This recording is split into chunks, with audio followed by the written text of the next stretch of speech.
Vamos a proceder a invitar al primero de los oradores.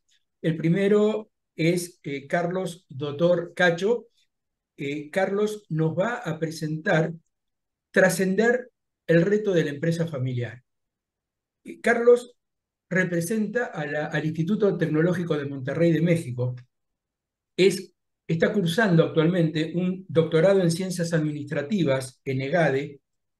Tiene una maestría en Administración de Empresas con enfoque en la creación y fortalecimiento de empresas familiares en el Instituto Tecnológico de Monterrey. Tiene cursada una licenciatura en Mercadotecnia. Además, en el mismo Instituto Tecnológico de Monterrey, Campus Puebla, Carlos es director del Instituto de Emprendimiento Eugenio Garza Lagüera, director de la incubadora de empresas, consultor para el Centro de Familias Emprendedoras, tutor para la incubadora de empresas, consultor para la aceleradora de empresas, asesor especializado para el desarrollo de planes de negocio, líder de proyecto para el programa Asistencia Técnica para Empresas Familiares NAFIN, colaborador en el programa Consultoría Empresarial para Pymes basada en fortalezas por Gallup, y además es autor de varios trabajos como metodología de Magic Brand Strategy, mapa de afinidad para empresas familiares, mapa de compromiso para empresas familiares, pilares de la empresa familiar, Family Business Checkup para hacer diagnóstico de empresas familiares. Es creador también del modelo de trascendencia para empresas familiares y también del Family Business Model Canva, que es un análisis de modelo de negocio para empresas familiares. Además, podríamos mencionar las certificaciones y reconocimientos que tiene Carlos en el programa de formación y certificación de mentores. Es consultor certificado KWT, es facilitador certificado del curso Roadmap para empresas emprendedoras, tiene diploma de alto rendimiento académico en Ceneval 2004, una mención honorífica por actividad académica en el Instituto Tecnológico de Monterrey y un diploma de desarrollo estudiantil también del mismo Instituto Tecnológico de Monterrey. Es realmente un honor y un orgullo, Carlos, poder recibirte hoy y compartir con vos este evento. Bienvenido. Muchísimas gracias por la invitación. Suelo presentarme más sencillo, pero gracias por ahí por comentar algunas cosas. De hecho, a mí me gusta usualmente presentarme como un apasionado por el marketing y por las empresas familiares y porque son áreas que finalmente nos ayudan a generar valor. Y el día de hoy, en estos 20 minutitos de charla, les voy a compartir un poco de una visión que tiene que ver justo con la empresa familiar. Entonces, de antemano, muchísimas gracias por la invitación. Encantado de estar aquí con ustedes y estoy seguro que después de estos minutos se van a llevar una visión muy, muy interesante que espero ustedes puedan aplicar en esa empresa familiar. Y bueno, justo estamos hablando del trascender, ¿no? ¿Cuál es ese reto que tenemos para seguir adelante a darle continuidad a las empresas familiares, que es todo un reto, ¿no? Hay muchas estadísticas donde pase tras pase de generación se va reduciendo la cantidad de empresas que tienen éxito y es algo que vale la pena cuidar. Y bueno, siempre me gusta partir de decir qué es una empresa familiar. Y la realidad es que muchas veces ligamos el tema de empresa familiar a cosas negativas, ¿no? Para empezar, que son empresas muy pequeñas, que están llenas de estrés, problemas, confusión, desorganizadas, desconfianza e infinidad de elementos que se le atribuyen a la empresa familiar. Incluso hay grandes empresarios alrededor del mundo que dicen, no, mi empresa ya no es familiar, yo ya soy una empresa profesional, ¿no? Entonces, usualmente se conectan varios de estos temas con temas negativos. ¿Y qué es lo que nosotros queremos? Lo que nosotros queremos es resaltar lo que realmente es una empresa familiar. Y una empresa familiar tiene N cantidad de beneficios. Tantos son los beneficios de ser una empresa familiar que incluso las grandes empresas buscan decir, súmate a nuestra familia, ¿no? Porque la familia implica compromiso, lealtad, trabajo, unión, sentido de pertenencia. Y eso es algo que ya intrínsecamente traen las empresas familiares y que vale la pena desarrollarlo. ¿Qué es lo que queremos? No queremos empresas familistas, no queremos empresas que efectivamente representen todo lo malo de. Queremos empresas familiares profesionales, institucionalizadas, que puedan traer todo esto y compartirlo con no solo con la empresa y la gente que está alrededor de, sino con la sociedad misma. Y eso es parte de este reto de trascender dentro de la empresa familiar. Un punto que a mí me encanta y aunque suene un poco romántico, es decir que las empresas familiares son empresas con corazón. ¿No? Entonces, y de hecho es esa parte que muchas veces nos meten problemas o que meten problemas a los dueños de las empresas por decir, bueno, es que están mis familiares, están mis hijos, mis hijas, es que son hermanos, hermanas, y finalmente es complicado hablar de este tema del corazón. Pero aquí justo un punto importante es entender que ese corazón no es un único corazón, son muchas personas latiendo al mismo ritmo. Y eso hace una diferencia completa sobre cómo debemos nosotros visualizar a la empresa familiar. Porque tal parece que siempre queremos hablar de que somos uno y que todos debemos de pensar igual y de que todos debemos de estar de acuerdo con las cosas. Aquí un punto importante es entender esto, entender que en el momento que ya no es mi empresa personal, sino que ya es una empresa que voy a legar a una siguiente generación, eso implica que va a haber más personas involucradas en esto. Punto importante, no queremos arritmias en el corazón de las empresas, queremos que vayan latiendo a un mismo ritmo y eso sí es importante. Tenemos que trabajar en esa sinergia, en esa cohesión de la familia para que todos vayan en ese mismo camino. Y ese es uno de los puntos de los que hablaré ahorita en unos minutitos. La realidad es que las empresas familiares son tan atractivas, ¿no? Y son tan atractivas porque hablamos de poder, de dinero y de amor. Me han contado que N cantidad de telenovelas se basan en estos tres factores, ¿no? Entonces siempre está alguien pobre que se enamora de alguien rico, que casualmente tiene una empresa y viene la lucha de poder y finalmente eso se replica en todos estos shows televisivos alrededor del mundo, ¿no? Y muchos diríamos, no, pues es que eso nada más es en la televisión abierta de los países, pero ahí está en HBO, ¿no? En cadena internacional con grandes series donde finalmente hablan de lo mismo. Entonces, son temas que realmente son complejos, pero que sí tienen solución y que sí podemos ayudar a que las empresas familiares puedan trascender de una mejor manera.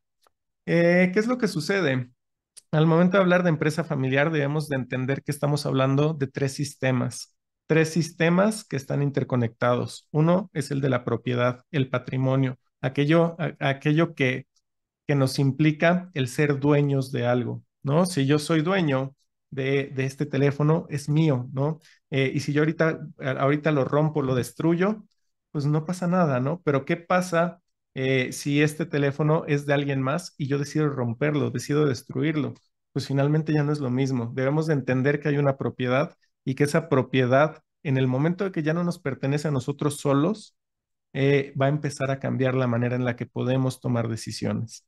Por otro lado, tenemos a la empresa, que es la generadora de estos ingresos, porque una cosa es que yo sea dueño de algo, yo puedo ser dueño de un avión, pero ese avión lo puedo tener estacionado sin que vuele y que no pase nada y solo me genere gastos, o yo puedo hacer que ese negocio, perdón, que ese avión se genere un negocio, tenga un modelo de negocio y me haga generar ingresos. Lo mismo sucede con las empresas. Yo puedo ser dueño de una empresa, pero tiene que haber una empresa y esa empresa se tiene que mover y tiene que ser profesional para realmente poder generar estos ingresos.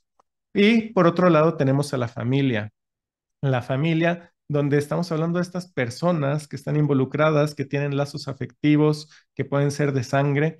Y finalmente, a mí me gusta ponerlo en la base, ¿no? Me gusta ponerlo en la base porque la familia tiene que ser ese sustento de los otros dos elementos. Eh, ¿Por qué?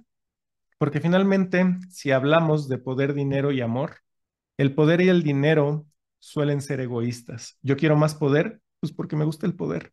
Yo quiero más dinero Pues porque es súper padre tener dinero, ¿no? Sin embargo, el amor, ¿no? Se da, más crece mientras más se comparte. Entonces, si hablamos que la familia es este factor de amor, sería lo ideal que esté en la base de los otros dos. Y no quiere decir que sea malo. Queremos ganar mucho dinero y queremos tener poder, y eso hay que hacerlo, pero que esté muy bien sustentado en los valores para que eso pueda perdurar en el tiempo. ¿Qué es lo que sucede? En lo que sucede en la mayor parte de las empresas pequeñas que generan todos esos conflictos que comentaba en un inicio, es que estos tres sistemas están completamente, casi completamente mezclados, ¿no? Entonces, oye, ¿quién es el dueño? ¿Quién es el empresario? ¿Quién es el familiar? Y entonces yo en la empresa hablo a mis hijos como papá en lugar de hablarles como jefe. Y entonces empieza a haber una revoltura de roles que finalmente terminan afectando a toda la organización y, lo peor aún, a la familia. Ujú.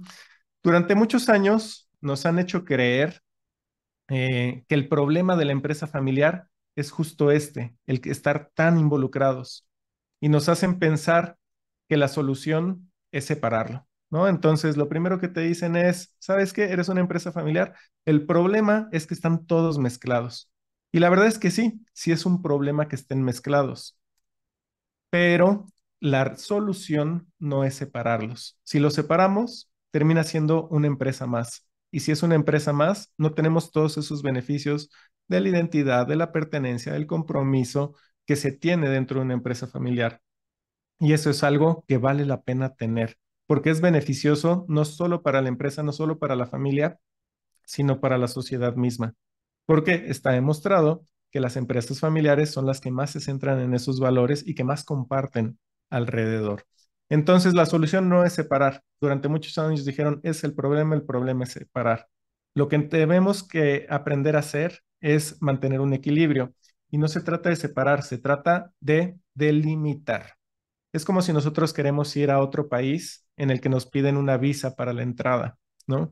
Podemos ir, ¿no? En el caso de los mexicanos que tenemos que viajar a Estados Unidos, pues yo necesito una visa y puedo cruzar Estados Unidos y cruzarlo a la mala, ¿no? Pero si me cachan, me regresan y ya no voy a poder volver a ir. Y es más, estaría infringiendo leyes.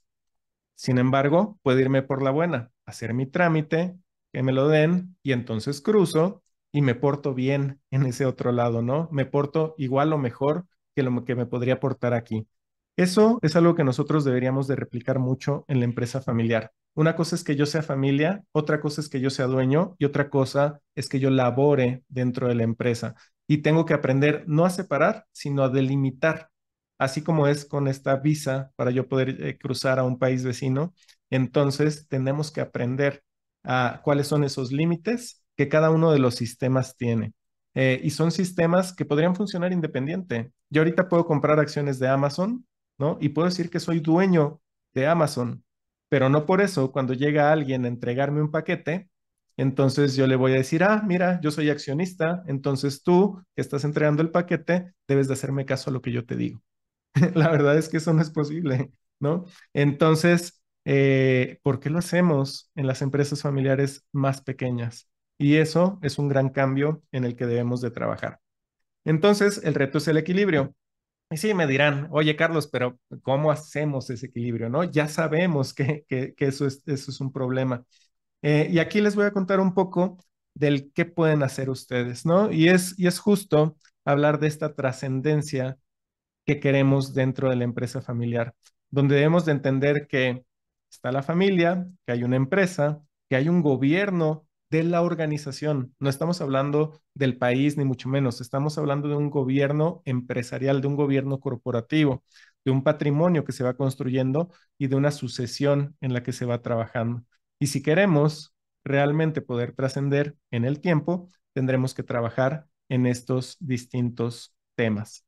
Eh, y bueno, eh, me voy a ir aquí, listo, perdón.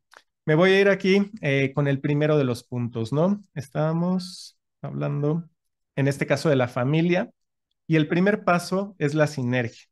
Lo ideal sería hablar de una empresa familiar en armonía, cohesionada, súper feliz y todos felices como hermanos, como primos, como padres, abuelos, tíos. Eso, la verdad es que casi siempre es una utopía. Pero que sí podemos y debemos procurar es la sinergia. Entender que estando juntos podemos lograr más que que estar por separado, ¿no? Y eso es un punto muy, muy importante. Y debería de ser el primer paso, porque si no existe sinergia en la familia, si no queremos llegar al mismo lado, ¿qué sentido tiene estar juntos? ¿No? Entonces, si entendemos que vale la pena estar juntos y que todos tenemos la disposición de trabajar por ese futuro, las cosas cambian completamente. Entonces, lo primero que deberíamos de buscar es esa sinergia. ¿Cómo se construye la sinergia? La sinergia se construye con comunicación, con empatía, con autoestima, reglas, valores.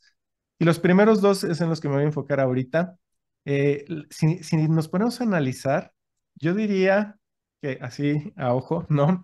Que más del 90% de los problemas que enfrentamos con las personas, con otras personas, tienen que ver con estos dos temas, con la comunicación y con la empatía. Una cosa es que trabajemos diario en todo momento, que desayunamos, comemos y cenamos juntos en la empresa familiar y que vamos de vacaciones y seguimos hablando de la empresa, pero eso no necesariamente es comunicación. Muchas veces pueden ser órdenes que yo estoy dando todo el tiempo y una comunicación es en dos vías y eso es clave. Por otro lado es empatía, entender que son distintas personas con distintas habilidades, con distintos objetivos en la vida y distintos momentos de vida. Si no entendemos esas variantes en los momentos de vida, podemos tomar decisiones que no necesariamente van a optimizar este tema de sinergia. ¿No? Finalmente, cuando existen problemas dentro de la familia que tienen que ver más con temas emocionales, suele haber problemas de autoestima, ¿no? O suele haber reglas. Es interesante ver cuáles son las reglas que hay dentro de la familia, las que se aprendieron y los valores que van construidos. Si nosotros pensamos en una pareja, ¿no? Si nosotros lo primero que hiciéramos al preguntarle a una pareja es, ¿cuáles son tus valores?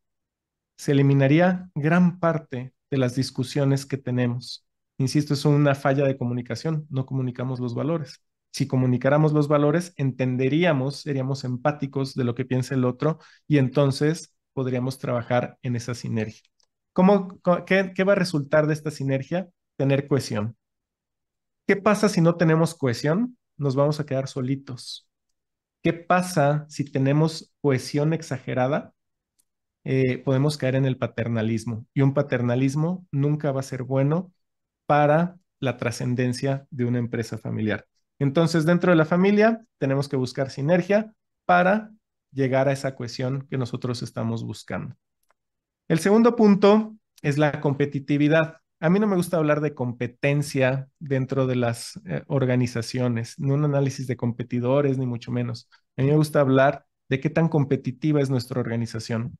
La diferencia entre competir y ser competitivo es que tenemos posibilidad de ganar. Si yo tengo la posibilidad de ser el líder, significa que soy competitivo.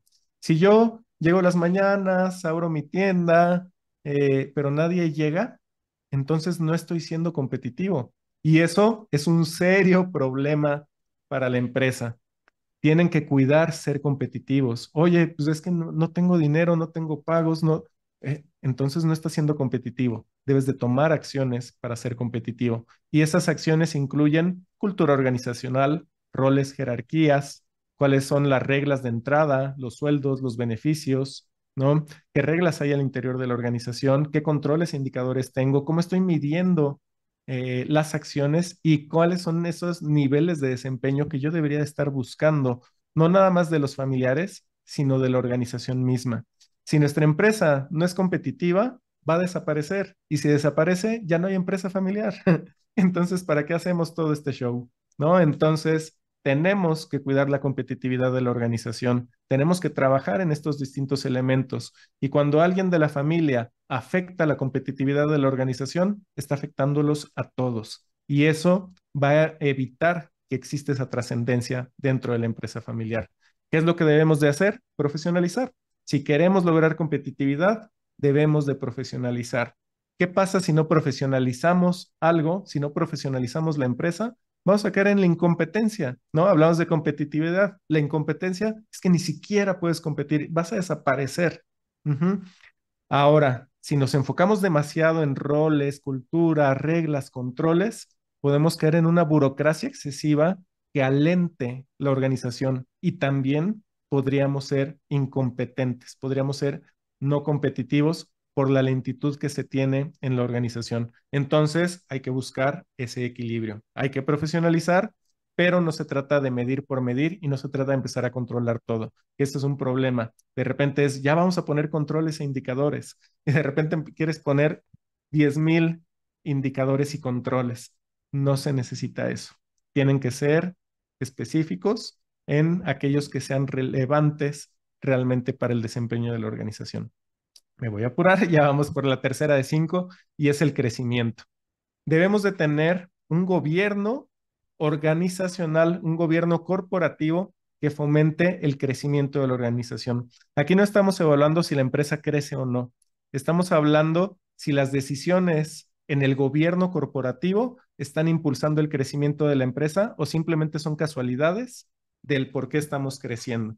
Y es ahí donde viene el tema de dirección, ¿no? La dirección de la organización y tiene que ver con quiénes ocupan la dirección y cuál es la dirección real que nosotros estamos planteando. ¿Cuál es el plan de crecimiento que tenemos para la organización? ¿Quiénes tienen autoridad? ¿El gobierno cómo se tiene? ¿La innovación? El negocio más pequeño, el vendedor que está en la calle, ¿no? Vendiendo empanadas, tiene gobierno corporativo, pero todo depende de una única persona, el vendedor de empanadas en la calle. Ujú. Entonces, hay que tener muy claro cómo se gobierna la organización y mientras más profesional sea el gobierno, mientras más institucional, mejor va a funcionar. ¿Qué debemos de hacer para fomentar el crecimiento? Institucionalizar, poner órganos de gobierno que ayuden e impulsen el crecimiento, establecer un consejo consultivo al menos, preferiblemente un consejo de administración, que pueda tomar decisiones profesionales, dejar de tomar decisiones al aire y avanzar. Y por otro lado, es innovar. Si no innovan, van a desaparecer. Cuiden mucho eso. Nos vamos al tema del bienestar y el bienestar está ligado al tema patrimonial. Debemos de entender que estamos custodiando el patrimonio que nos cedieron para las segundas, terceras generaciones y el que vamos a ceder a las terceras, cuartas generaciones. Entonces, no es algo que ya es mío completamente, es algo que estoy decidiendo custodiar durante un periodo de tiempo y que me interesa ir hacia adelante. Hay que cuidar los instrumentos legales para que no desaparezca y también hay que cuidar el patrimonio emocional. ¿No? Eso también es fundamental que puede causar N cantidad de problemas de autoestima. ¿Qué debemos de hacer? Proteger el patrimonio.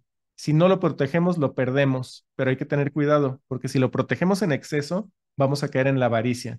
Y si caemos en la avaricia, tampoco vamos a crecer y nos va a limitar muchas, muchas cosas. De ahí nos vamos ahora sí al quinto elemento, que es la continuidad. Y es justo este paso de trascender, ¿no? Debemos de entender que en esta continuidad debe de mantenerse una identidad que no sea solo el dinero. Si la identidad es el dinero, híjole, es un serio, serio problema. Si queremos dinero, no estamos en contra del dinero, pero tiene que haber una buena identidad. Debe de tener muy claro cuáles son los poderes, quién es el nuevo líder y qué va a pasar con el sucedido. Yo me encuentro con una cantidad de empresarios que no se van de su empresa por incertidumbre de qué va a hacer con ellos en el futuro. No, hombre, si yo les cedo ahorita a mis hijos, me van a dejar sin nada. Créanme que lo he escuchado muchas veces. Entonces, hay que ser muy cuidadosos y tomar en cuenta esos dos elementos. ¿Cómo se asegura la continuidad? A través de un buen liderazgo. Si no hay liderazgo, se extingue. No hay una extinción. Si hay un liderazgo en exceso, va a caer en una soberbia donde nadie lo puede hacer mejor que yo. Y no, pues no va a haber continuidad porque pues no hay nadie que lo haga mejor que tú. No caigan en la soberbia. Quienes están dirigiendo una empresa, no caigan en esa soberbia de creer que son los únicos que pueden hacer las cosas. Sí es muy posible que tengan habilidades demasiado buenas y se han hecho crecer sus empresas, es un gran orgullo y es de reconocer, pero también es importante reconocer el momento en el que tenemos que dejar que los demás tomen las decisiones. Me ha tocado ver empresas que los dirigen dueños que ya tienen más de 80 años y que a sus hijos de alrededor de 50, 60 todavía los ven como niños. Entonces, y es triste, y no una, son varias las que son así. Hay que tener mucho, mucho cuidado en ese tema. Y bueno, pues ya para cerrar, este es un modelo de trascendencia que buscamos, que queremos o que me gusta compartir con empresas familiares para que tomen acción sobre cada uno de estos temas. Las empresas familiares son de gran valor para la economía. Alrededor del mundo representan más del 70%, ¿no? Algunas estadísticas dicen que más del 80%, en fin, varían de país a país, pero es bien, bien importante trabajar en ellas. Y bueno, dejarles una frase, ¿no? Algunas personas quieren que algo ocurra, otras sueñan con que pasará, otros hacen que suceda. Si ustedes tienen una empresa familiar, si ustedes son esa siguiente generación, hagan que su empresa familiar trascienda, tomen acción, no lo dejen en el aire, realmente actúen para que sus empresas puedan seguir creciendo, puedan seguir viviendo más allá de ustedes mismos, que haya un legado positivo, no nada más para sus familias, sino para el mundo mismo. Muchísimas gracias por el espacio. Gracias, Juan Carlos.